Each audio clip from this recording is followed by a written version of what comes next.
Ayun mga kaibig, at magandang araw po sa ating lahat. At nandito nga tayo kay La Jinky. At kasama natin si Arnold Pubuwasan. Support po natin Arnold Pubuwasan. Medyo maputik.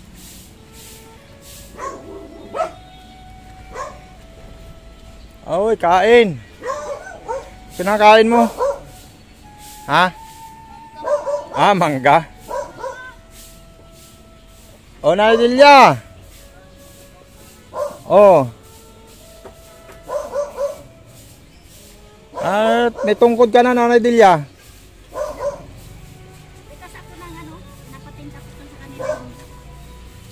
Mga okra, papatinda ninyo. Ako na mabili ng okra.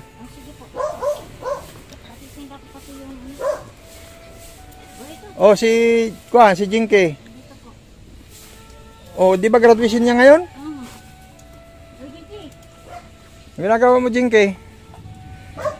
Naglilinis. Very good. Masipag talaga na bata, naglilinis. At yun mga kaibig. At ito nga, sila Lisel, Nanay Delia. Isa kayo dito sa... Maputik talaga, no? Grabe.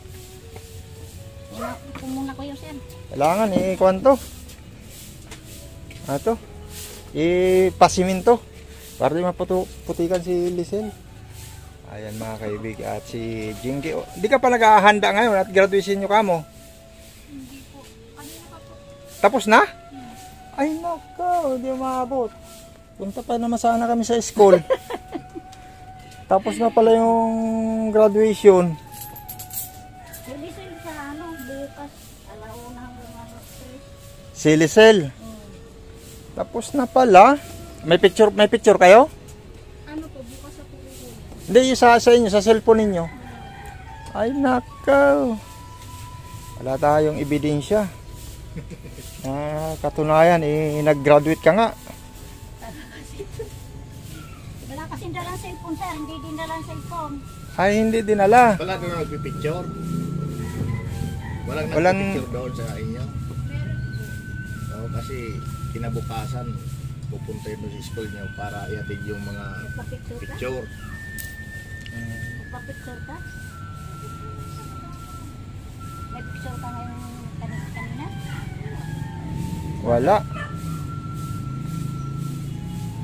Hindi kasi ako masinsir eh. Hindi ka umatin? Hindi po. Tulang na lang. Hindi, mura pa to sir. Hindi, pag inabot ng kinabukasan yan, nakakuha siya na nagulang pag inabutan ng kinabukasan. Pero pag hindi yan, pag hindi agad naluto agad, okay na agad pag naluto na kaagad.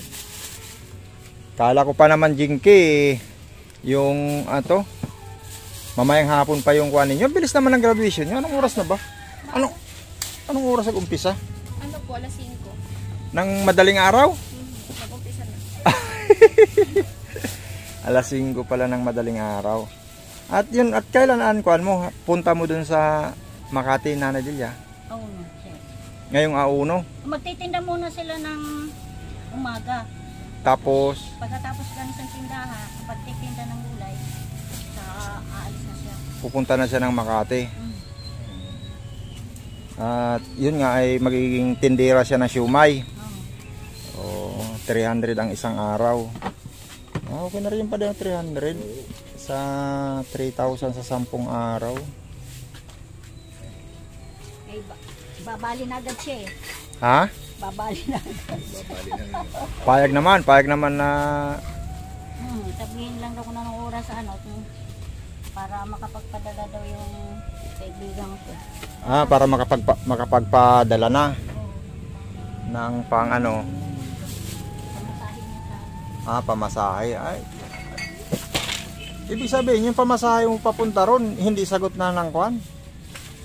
Hindi sagot nung papasukan mo, Jinky? Hindi po. Bagay, mga 150 lang naman pamasahe papunta ron. Papuntang Makati. At sa mga kasi Hindi ako nakating sa graduation eh. Sayang, dapat nag-attend ka. Eh, sino nagbigay ng kuha? Nag-abot ng... Teacher po. Teacher na? Nag-abot ng diploma? Ayun. Certificate lang naman. Certificate? Wala bang tuga? Wala po. Ano pa lang. Sa ano ata yun eh? College ata senior high. Ay, yung may tuga, parang... Eh, yung anak ko parang may tuga eh. No? Si Kinkin na mag-graduate ng high school eh. Ano lang po amin? Filipiniana. Pilipinianas. Sayang, wala kahit picture, wala. Hindi sinamahan ni Nanay Delia. May kuha naman, may pamasahe naman papunta ron. Ay, tinatamad ako sir. Alam mo sir, sa mula nang pumasok yan, hindi ako nakakarating sa school niyan. Simula sa simula? Ay, Hindi grabe. ako nakakapirma ng card nila. Ay, hindi ka nakakapirma. Kaya mga card nila, walang mga pirma. Walang mga pirma? Wala. Kay Buninay, kay Lisel Ann, siyang pinapating ko, kaya siya nakakapirma doon. Siya nakakapirma. Mm. Oo. Ay, yung taas naman kasi, ang hirap naman kasi mag-akyat panaog sir eh. Noon sa school nila, Bakit? aakyat, lulusong. Ako, lulusong. Tapos hindi na ako makalakad. Oo. Hirap na hirap ho ako.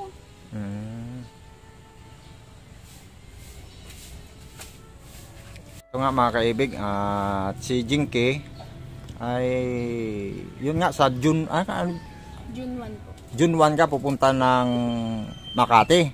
Opo. At yun nga, at si Kwan nga mamamasukan nga 300.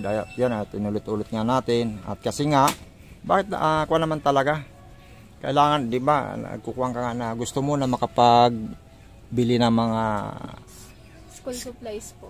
school supply. Ayun. At yun nga kasi nga, ito yung mga pananim ninyo. Ito. Ano ba nangyari? Ito lang yung na-harvest ninyo? Yan pa lang po yung na-harvest namin. Kasi yung taniman po namin, palipas na rin po. Tsaka mag-aan na rin po si nanay ng panibagong tanim. Magtatanim pa lang po. Ayun. At tama nga naman nanay kasi tag-ulan na, no? Oo. Magandang tubo ng pananim naman. Pag Kaya ganitong... sasamantalahin ko sir habang nag-uulan-ulan. Oo. Kasi wala, mga patay na mga talbos. Oo. At yun nga nanay, may option ka naman dito kay Jinky. Halimbawa kung hindi si Jinky mamasukan doon sa Makati, ano ba yung option ninyo kung sakasakali? Hindi, ang plano ko na lang sana sa namin, habang wala kami mapipitas na gulay, Oo. gusto niya magtinda ng balot sa gabi. Tapos Gagawa na lang kami ng suman. Yung suman na malagkit na lang kasi mura-mura pa. Oo. Kasi ang kamuting kahoy, ang taas na. Oo, may kuwan pa nga, may 80 kilo nanay. Kasi Hindi kakayanin. hindi kakayanin, ano? Hindi. Pero saan ba mas matrabaho sa paggawa? Yung kamote o yung bigas lang? Bigas lang. Bigas ang matrabaho? Hindi, ang hindi matrabaho. Ang kamuting kahoy ang matrabaho. Matrabaho. Madaling araw, gigising ka. Umpisahan mo sa ganitong oras, magbabalot ka, kakadkarin mo, pipigaan mo, babalot-balutin mo, lulutuin mo gabi. Tapos, kailangan kasi medyo madaling araw, malako mo na ba, ganun? O, alas 6, eksakto, na umaga. Alas 6 po. Alas Kasi 6? yung may mga, minsan po kasi may mga nagtatrabaho, yung paalis pa lang po, binabaon nila. Binabaon. Tapos, magkano ang isang balot na suman, bintahan ninyo? Ang benta niya, 2.25. Ay, nabili naman, parang mahal.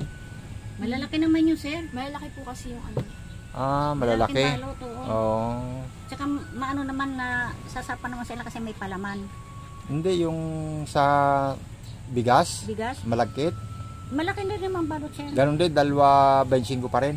2.25 naman bigas. Pero sa experience mo, di ba, yun nga dati ang kuhan mo talaga, nagtitinda ka talaga ng ganun, di ba, sabi mo dati nahango ka. Ano ba na experience mo? Nahango, yun, nakuha ka dati, di ba? Yung merienda? Oo. Ano na experience mo? Nakakapagpaubos ka talaga lagi o Nakakapagpaubos din naman po, kaso minsan hindi ko minsan may natitirang dalawa. ganun lang. Okay. Sige. At yun nga, kung alam mo, gusto niyo talaga na magtinda ng balot at saka suman. Pero ang sabi naman ni ito ni Ma'am Lady Blue Grace, ay sa ngayon unahin nyo muna daw ang pagbili ng uniform ninyo, no? Oo, at yun, uniform at saka school para hindi na kayo magproblema pagdating ng School supply. ng pasukan. Ayun, at si Ma'am Lady Bluegrass nga ay nagpapaabot sa inyo ng pagmamahal na 8,000. Ayan, parihawakan mo nga, pade. Grabe talaga si Ma'am Lady Bluegrass. Ayan. Thank you, Ma'am Lady Bluegrass. Ay, grabe. Thank you po, ma'am. Ito na, pade. 8,000 na pagmamahal. Ito nga, Ma'am Lady Bluegrass ay papabot na po natin kay kilala na Delia, Lisel at Jinky. Yung 8,000 po na pinapabot po ninyo. Ayun, at ito nga, nanay, Jinky. Pang bili mo daw ng uniform. Bilhin nyo na kung kaya daw nito. Pati yung mga gagamitin yung notebook. Kasi wag ka na daw bibili ng bago magpasukan. Medyo pricey. Oo, habang ngayon bumili ka na kasi medyo mababa pa. Oo. Ayan. 2, 3, 4, 5, 6, 7, 8. Ayan, Ma'am Lady Bluegrass at naabot na natin kailangan Nanay Delia at Jinky yung pera na pinapabot niyo sa kanya. Ayan, at maraming salamat po talaga Ma'am Lady Bluegrass sa pagmamahal niyo po na pinapabot dito kila Jinky. At siyempre po kay Ate Ron. Ayan, at yung pinabot niyo po 5,000 ay nakarating po naman dito kila Nanay Delia at kila Jinky. At yun nga, siguro naisip po nila na pag Nanay Delia na malalayo pa si Jinky sa inyo masukan. Kaya siguro nagmamadali rin si Ma'am Lady Bluegrass na ipabot po sa inyo yung 8,000 para hindi na kayo mamroblema sa uniforme at sa school supply ninyo. Ano? Maraming salamat po Ma'am Lady Bluegrass sa pinadala niyo po sa aming tulong. Maraming salamat po dahil makakabili na rin po kami agad-agad ng school supplies namin tsaka uniform para hindi rin po kasi masyadong mataas hanggat mababa pa po ngayon yung presyo ng mga school supplies. Tapos yung yung tira naman po, bala ko po sana magtinda po ng yun po yung ipuhunan ng pambili ng balot. Tapos balot sa gabi, tapos yung baka suman po sa umaga. Ayun, grabe naman. At yun nga mga kaibig, at bibili na nga daw po sila ngayon ng uniform nila. Tama ba Nanay Delia? Ngayon na. Tapos ng mga school supplies. Opo, sir. Oo, tapos wala nang intindihin sa pasukan talaga. Para wala nang intindihin sa pasukan. At yun nga, ang sabi nga nila Jinky at ito Nanay Delia na yung matitira ay pupuhunan nila sa pagtinda ng suman sa umaga o kung ano man yung maisipan ninyo na paninda nanay.